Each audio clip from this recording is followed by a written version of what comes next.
wabarakatuh. Salam sejahtera untuk kita semua dan Om Swastiastu. Hai everyone. Pada kesempatan kali ini, kami kelompok 4 akan berbagi kisah inspiratif Tentang seorang tokoh yang sudah pasti tidak asing lagi di telinga kita semua, yaitu Bapak Baharudin Yusuf Habibie atau yang lebih dikenal dengan B.J. Habibie. Presiden Republik Indonesia yang ketiga sekaligus Bapak Teknologi Indonesia yang lebih dikenal dunia dengan julukannya Mr. Crack sejak ia menemukan rumus faktor Habibie, sebuah teori yang dijadikan sebagai landasan ilmu bagi ilmuwan aerodinamika dunia. Selain itu, B.J. Habibie juga dikenal sebagai Bapak Demokrasi Indonesia karena ia membawa angin segar atas disahkannya kebebasan pers di Indonesia saat ia menjabat sebagai Presiden Indonesia. Bagaimana perjalanan B.J. Habibie menjadi teknokrat sekaligus negarawan? Inilah kisah selengkapnya. B.J. Habibie lahir pada tanggal 25 Juni 1936 di Parepare, Sulawesi Selatan. Ayah Habibie adalah seorang ahli pertanian dan ibunya adalah dokter spesialis mata. Habibie kecil adalah pribadi yang lebih suka menyendiri. Hobinya adalah membaca buku. Walaupun begitu, ia juga termasuk anak yang sangat aktif bertanya, karena Habibie memiliki rasa ingin tahu yang sangat tinggi. Untuk kalian yang belum tahu, sewaktu kecil panggilan akrabnya di antara keluarga dan temannya bukanlah Habibie, melainkan Rudy. Habibie pertama kali bertemu dengan Ainun kecil pada saat bermain kelereng dengan kakaknya. Ayah Habibie meninggal pada saat Habibie berusia 14 tahun. Habibie bersekolah di SMA yang sama dengan Ainun. Karena keduanya sama-sama murid yang pintar, guru SMA-nya juga teman-temannya menjodoh-jodohkan mereka.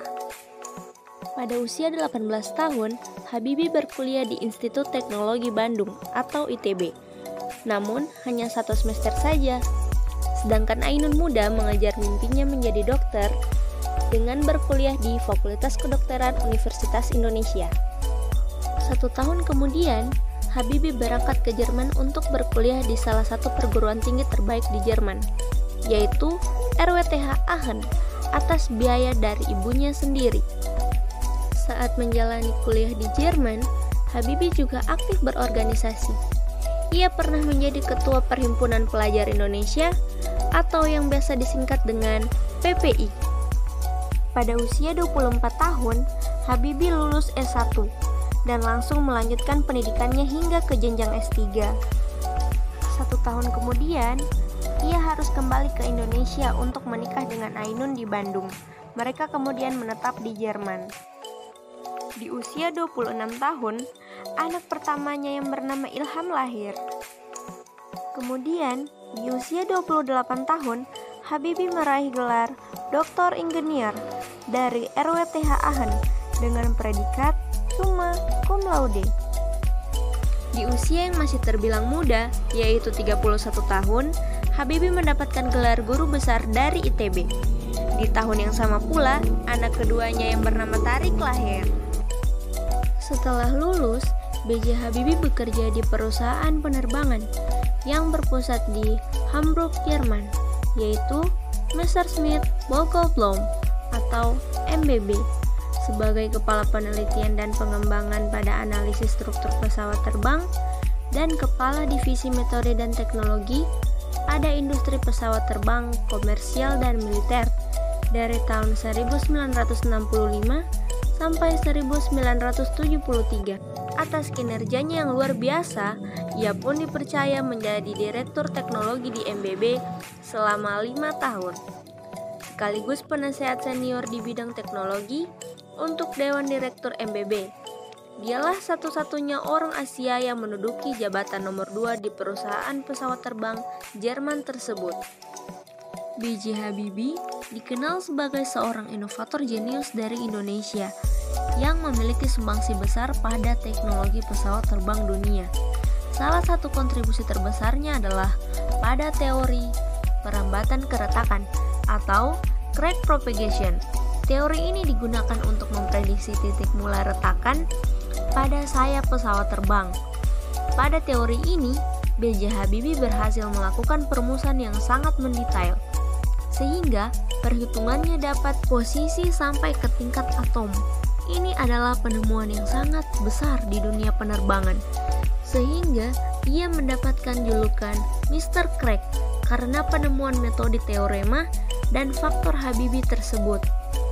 Pada usia 37 tahun atau pada tahun 1973, Habibie harus pulang ke Indonesia atas mandat dari Presiden Soeharto. Selang setahun kemudian, ia menjadi penasehat di Rut Pertamina. Pada usia 40 tahun, ia ditunjuk sebagai Direktur Utama IPTN atau Dirgantara Indonesia. 7 tahun kemudian, ia diangkat menjadi Menteri Riset dan Teknologi Republik Indonesia. Di usia 50 tahun, tepatnya pada tahun 1986, ia bersama insinyur-insinyur kebanggaan Indonesia di Dirgantara Indonesia memulai proyek pembuatan pesawat N250 di Bandung. 2 tahun kemudian, ia diangkat kembali menjadi Menteri Riset dan Teknologi untuk kedua kalinya. Hingga tahun 1992, saat ia berusia 56 tahun, Habibie telah memiliki lebih dari 45 hak paten yang banyak digunakan oleh perusahaan penerbangan dan roket seperti Airbus. Di tahun tersebut juga Habibie mendapatkan penghargaan Theodor van Cormen. Ia juga menjadi orang Asia pertama yang mendapatkan penghargaan bergengsi yang menjadi kiblat penerbangan sipil dunia tersebut. Pada usia 57 tahun atau pada tahun 1993, Habibie kembali diangkat menjadi Menteri Riset dan Teknologi untuk yang ketiga kalinya. 2 tahun kemudian, ia memimpin percobaan pesawat N250 dan sukses terbang di langit Nusantara. Namun, pesawat tersebut harus menunggu sertifikat layak terbang untuk dapat digunakan secara komersial, termasuk diperdagangkan. 3 tahun kemudian, pada tahun 1998, ia terpaksa harus menghentikan proyek andalan pesawat N250 karena krisis moneter. Di tahun yang sama pula, ia menjadi Wakil Presiden Republik Indonesia mendampingi Presiden Soeharto. Tak lama kemudian, Presiden Soeharto mengumumkan pengunduran diri di Istana Merdeka Jakarta, sehingga dia harus menggantikan Soeharto menjadi Presiden Republik Indonesia. Pada tahun 1999, ia mengesahkan Undang-Undang Kebebasan Pers dan Otonomi Daerah. Di tahun yang sama pula, Timor lepas dari Indonesia. Akhirnya, Habibie harus turun dari jabatan sebagai presiden setelah laporan pertanggungjawabannya ditolak oleh MPR. B.J. Habibie menjadi Presiden Republik Indonesia dengan masa jabatan terpendek, yaitu 1 tahun 4 bulan.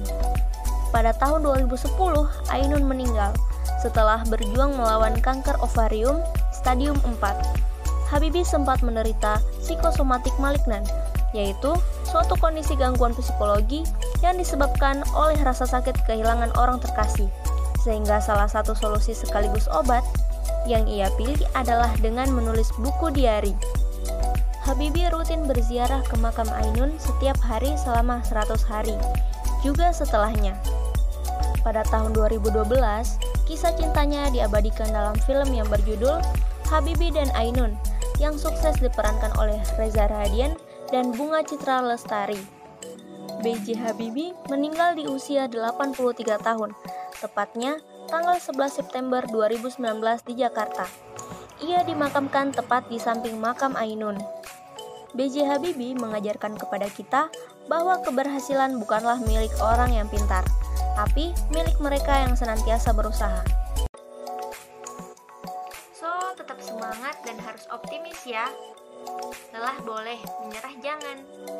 Demikian tugas video dari kami. Semoga Bapak Habibie bisa menjadi contoh teladan bagi kita semua. Wassalamualaikum warahmatullahi wabarakatuh. Salam sejahtera bagi kita semua dan salam Om